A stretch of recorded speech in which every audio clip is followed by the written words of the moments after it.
Hello, cherished viewers. Welcome back to Sandy Home Recipe. You mama call about Sandy Home Recipe. Sindi edi kan show a video. Remember when you subscribe. Now share. Now like it. Now me notification bell no say the video be to awon sabeka.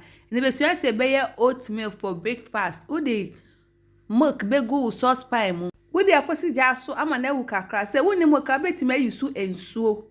Aka kakra say be gu na wo dey oat na gum na waka.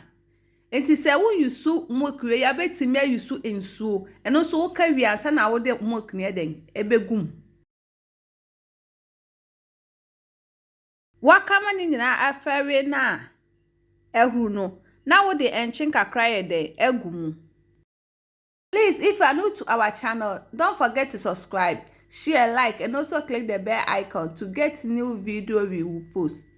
We be yusu sugar na the sugar gum na so be yusu honey na wo de egum.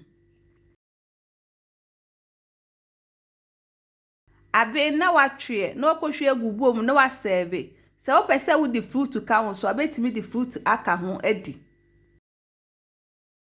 Now this our oat milk for breakfast. Please like this video and subscribe to our channel. Thank you so much for watching.